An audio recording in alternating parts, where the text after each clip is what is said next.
Hello, I'm Rebecca Weber. You're listening to AMAC's podcast, Better for America. Before we begin, be sure to like and subscribe to our Rumble channel to help us fight censorship and to ensure that others see the Better for America podcast just like you. Now, folks, without free and fair elections, you really don't have a country.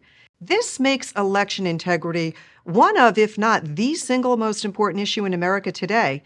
We can be sure that our elections and how they're conducted will receive much attention between now and the 2024 presidential election. And this is why I am thrilled to have with us a truly knowledgeable individual to discuss why he is dedicated to defending the Electoral College from the dangerous national popular vote campaign. Our guest today is a distinguished fellow on American Federalism at Save Our States, an organization dedicated to defending the founders' federalism and the Constitution's Electoral College. Michael Maibach, welcome to Better for America. I'm thrilled to have you with us here. Well, thank you, Rebecca. Honored to be here, and I'm such a fan of AMAC and all they do for their members and for civic education. Your chapters around the country advance civic education. Mr. Maibach, if you could please share the core objectives and principles of Save Our States, and then how do you view the role and significance of the Electoral College in preserving the balance of power between smaller and larger states? Right. Well, the Electoral College is a unique design among all the republics in the world. It actually, ironically, makes us more democratic than almost any republic. But it's been a controversial topic since the election of 1824, when Andrew Jackson was defeated by John Quincy Adams in a House of Representatives vote, because no one had won the majority of the electors. So Jackson was against it. And of course, the next 8 years, he became president, and he liked the Electoral College because he got elected twice. But it's always been controversial. But then our elections have always been controversial. Fast forward, then, we really didn't have a lot of dissent about the Electoral College until 2001, Bush v. Gore, the Florida recount, and where Mr. Gore got a few 100,000 more votes than Bush, but Bush won the election with the Electoral College. But he also won 30 of the 50 states. People forget that sometimes, just like Mr. Trump won 30 of the 50 states against Mrs. Clinton. Those were the two elections that caused a lot of controversy. In 2006, wealthy Californians, including John Koza, who really came up with the funding idea of the national popular vote, started their effort. And now 16 states have passed the national popular vote interstate compact model legislation. 16 states, 205 electors. It's a real threat one night to our presidential elections. So we started in 2009, Save Our States, to do one thing, and that is defend the Electoral College and to stop the passage in state capitals of the National Popular Vote Compact. You know, we constantly hear the term democracy used to describe America, but as many know, we're actually a constitutional republic. And I'm curious about the historical context of our electoral system. Perhaps you can share some insights into the decision-making process of our founding fathers when they were determining the method for electing our leaders. Specifically, why did the 1787 Constitutional Convention delegates create an electoral college to begin with? That's the right question. And two things to keep in mind. One, when I start my talks on the Electoral College, I start with the painting by David of Socrates taking the hemlock. And I asked the students or the Rotary Club or whatever it is, what happened here? The elected assembly of Athens by a majority vote voted to kill the old man, Socrates, the teacher, because he was asking questions. Do you believe in free speech? Everybody does. Do you believe that majorities, elected majorities, can become tyrannical? And not everybody wants to admit that because people want to be for the majority rule. But the founders knew that man's nature was broken and that the problem with democracy is that they become tyrannies. Matter of fact, in Plato's Republic, Plato being the number one student of Socrates, wrote that democracies always become tyrannies. The founders looked at this problem and said, and of course they read Montesquieu, they read Aristotle, and they read the book of Isaiah, where it says that God is the lawgiver, the king, and the judge. So the three branches are in the Old Testament, as it turns out. They knew that to have freedom, we needed to divide power, checks and balances. So it's not much more complicated than that. So they have a government of the House and the Senate to check each other, the president to veto and to sign bills, and the courts to decide if people are keeping within the bounds of the Constitution. At the Constitutional Convention in 1787, there were delegates from these states. There were 9 small states: Rhode Island, Delaware, Georgia, and there were 4 very high populated states: Massachusetts, which included Maine, New York, Pennsylvania. Philadelphia was the largest city, and Virginia had the most people of all states. Of course, it included West Virginia. And so they came up with the whole design of the Constitution. The last week of the Constitutional Convention, they hadn't decided how to elect a president or a prime minister. And they took a vote. And the vote for national popular vote was 0. Nobody wanted that because they knew it would be a Virginian or a Pennsylvanian every time. And the small states coveted their place in the republic. The second vote was, should we have the Congress appoint the president? And then they thought, then the president will simply be a toady or somebody subservient to the Congress. And of course, Washington at the floor of the convention during those 116 days never spoke, but during the meals, he would ask the delegates, have you ever been on a ship in a storm without a captain? And remember, for 7 years, he led the revolution with 13 captains from the 13 states, and therefore didn't have anyone to say, go that way or go this way. And so he convinced them they wanted to have an independent executive. And therefore they decided we'll have a president be elected by the states, and the states can decide to have popular votes. So if you think about the Electoral College today, we have lots of democracy. People say, well, I believe in democracy. I don't like the Electoral College. We have 50 democracies, each taking a vote, and then we aggregate the result of 50 Democratic votes into the election of the president. And that's our system. And it works very well, but it's complicated, and sometimes people want simple, but freedom is not a simple thing. Now, I really appreciate that history. Very, very interesting. And you've mentioned the National Popular Vote Interstate Compact. I want to dig in here because this has great potential impact on the way that we elect the President of the United States. So, if you can provide us with a deeper overview what the National Popular Vote Interstate Compact is, and perhaps share Yeah. some insights into the potential long-term effects of the National Popular Vote Interstate Compact on the dynamics of U.S. presidential campaigns and the Right. representation of various states in the electoral process. So I mentioned Bush v. Gore, and that was controversial, although Mr. Gore, to his great credit, was very collegial and patriotic, just as Nixon was in the Nixon-Kennedy 1960 election, where there's thoughts about was that exactly the right result coming out of Illinois. But anyway, there were some wealthy technology people, especially John Koza, who is the inventor of the software program for the scratch-off lottery tickets. So he's a very wealthy fellow. Um, and Mr. Koza worked with 3 political science professors to come up with a plan of how do we get around the Electoral College without amending the Constitution, because it takes 38 states to amend the Constitution, and 38 small states are not going to have the big cities rule, right? And so Mm-hmm. the plan is that whatever state legislatures pass law, the model legislation, which the governor has to sign, and 16 states have done this, it says that once we get 270 electors in our compact, which is what you need to be president, then it will instantly go into effect on election night of a presidential year.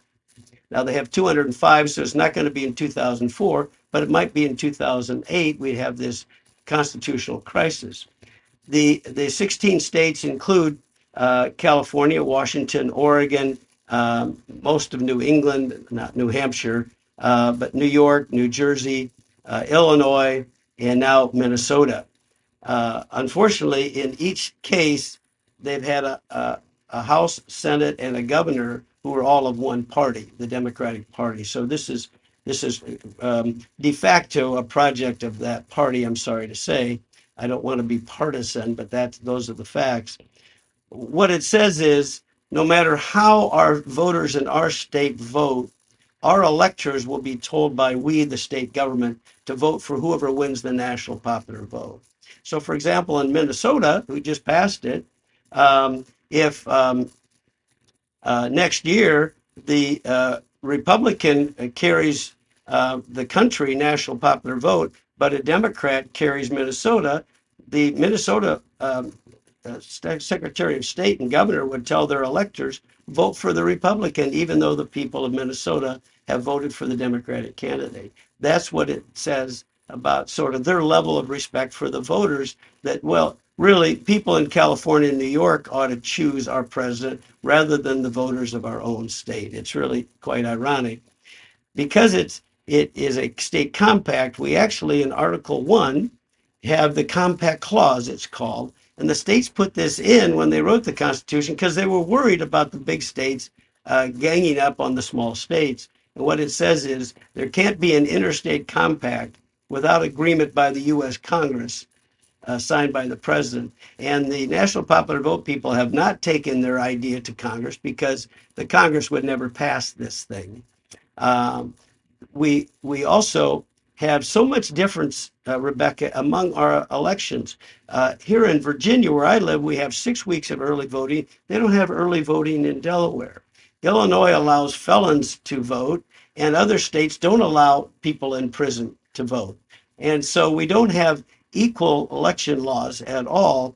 And so instantly, if this thing went into effect, people would not only say it's against the compact clause, but we have no equal protection of laws because we have different voting rights in different states. And therefore, gee, in Delaware, I didn't get 6 weeks to go to the polls. And they had prisoners voting in California, let's say, but not in Virginia, and on and on. And so because we have 50 different election laws, we wouldn't have a real election at all. It's just really chaos constitutionally. But that's what they're heading for. So much do they want to have the big cities rule. I think it's quite stunning. You've pointed out that it's really been those states with a Democratic trifecta that are on board and that have joined the National Popular Vote Interstate Compact. What does that tell us? This seems to be certainly something that Democrats are leaning for. Hillary Clinton would have won, for example, had this been in full effect. And then finally, how could this impact voter turnout in your view? Well, until it doesn't come into effect until people have actually voted. And so, and because we've never used it before, it's sort of like, how do you feel a year from now about anything you don't know? So we won't know how this affects people until the first time it's going to come into effect. But certainly, if they do reach 270 on the run up to a presidential election, we will then have discussions like this, and will be alerted to what's going on. But right now, I think what we want to do is ask people in the states that are targets of the national popular vote to be aware. For example, in Michigan, there is a bill on the national popular vote compact before the House of Representatives in Michigan, and it passed out of the committee. It's not been voted on by the full House. It's not in the Senate right now. We're hoping that it will not pass in Michigan. They have a House, Senate, and governor who are in the Democratic Party, but we've had states like Virginia and Maine who have had all Democrat trifecta, as you call it, and yet have not passed this because they've seen the sensible thing, which is to defend the Constitution. So it doesn't have to happen that way. The other target states they have in the future will probably be New Hampshire, Pennsylvania, North Carolina, Nevada, Arizona, and Maine. Those are the other states that if they would go all to one party, let's say, we might have a real challenge there. So we're working in all of those states. And by the way, we give speeches online and in person all over the country at no charge, as you know, to talk about the Electoral College with voters. Yeah. You know, Mr. Maybach, one argument against the Electoral College is that it can lead to the possibility of a candidate winning the presidency without winning the popular vote. And it's happened a few times in U.S. history, most notably in the 2000 election between George W. Bush and Al Gore, and again the 2016 election between Donald Trump and Hillary Clinton. And critics argue that this outcome undermines the principle of one person, one vote, and can make the election result feel undemocratic, as the candidate with the most nationwide popular votes might not become the president. What is your response to that argument? So there's always minority voters, if you will, whether it's for city council or a national. So, for example, when I vote for governor here in Virginia, if I vote for the candidate that doesn't win, then everybody that joined me in that minority vote didn't win. Um, what we do is we have 50 Democratic votes and we aggregate the totals. So when a person talks about the idea that we have a national popular vote and therefore that person should be president, that's not our system. You'll remember that Mrs. Clinton didn't go to Wisconsin, Pennsylvania, or Michigan, as I recall, really taking those electors for granted, those voters for granted. And Mr. Trump won, he broke through what they call the blue wall, and he won because he went to those states. And Mr. Trump didn't go to California because it's such a democratic state, if you will. So one of the challenges is that we have a big country, 330 million people. We have 50 states. It's a continental republic, etc. It's hard for candidates to go everywhere and to see everybody. That's for sure. But one of the things that I say to people is, if you're concerned about this, why not do what Maine and Nebraska do? As you know, Maine and Nebraska disaggregate their presidential electors. So if they have 5 congressional districts, they put an elector in every district, and then if you win the statewide, you get 2 votes, and that's what they do in both of those states. Now in 2012, if we had had all the states disaggregate their electors, and legislatures can do this constitutionally, they can disaggregate their electors. It doesn't have to be winner take all for electors. In 2022, Mr. Romney would have defeated Barack Obama for president if we had had the system Nebraska and Maine have, as it turns out. And so when people say, gee, I live in upstate New York, but New York City always rules, go to the legislature and ask them to disaggregate into congressional districts, and they can do that. So those people, especially on the left, that think that we really should have people's voices heard, well, why not in the New York legislature or the California or Illinois legislature or any state really? Why don't you just disaggregate your electors and move past this argument? And so there's a cure within the Constitution, but it certainly isn't, let's have 50 secretaries of state announce results and then that's the election. That's not how the Constitution reads. Mr. Maybach, this is a fascinating topic. Before we let you go, where do you see this ending? Do you see our Constitution prevailing, or is it possible that these leftist efforts succeed? So the good news is our Constitution is built for battle. We have not missed a 4-year presidential election since 1788, including right in the middle of the Civil War. Lincoln was reelected. My gosh, they had 700,000 people on the dead on the battlefield and all the rest, and we were able to do this. In contrast, the British have had 3 prime ministers in the last year, and in the last 2 years, the Israelis have had 5 prime ministers in that period. Parliamentary systems are much more unstable than our system. We have a very stable system. The question is not, do we have the right constitution for the difficult times we're going through? And I would argue the division in America today is as bad as it was in the Civil War. Although it hasn't come to violence, we certainly are dividing into blue and red states, and that's unfortunate. But the question is, are our citizens prepared to defend the Constitution that they've been given? And I think we are, but we have to do things like this, Rebecca, every day in every way to do civic education, to talk to our kids about this. I like to say that you can either be grateful for what we've inherited or you can be resentful. And unfortunately, so many people on the left are resentful of everything they've inherited, and yet the idea of building something sturdy doesn't seem to occur to them so much. People that are grateful are also going to build on what they've inherited, and that's what we have. The world's oldest and best constitution. It's the oldest constitution on the planet, and we ought to be defending it every day, and that's what you and I do. And I appreciate your time on this discussion. Mr. Maibach, it's been such a pleasure. Yes, we are that beacon on the hill, and now is a critical time to restore integrity in our elections. Michael Maibach, thank you so much for all of the great work you're doing. I want to encourage our listeners to check out the website, Save Our States. A lot of real good information there, information that we all should be educated on. Thank you again for joining us today, and God bless you. Thank you.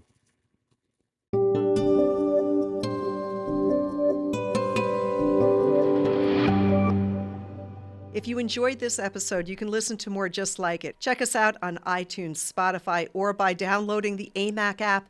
Don't forget to follow us on social media.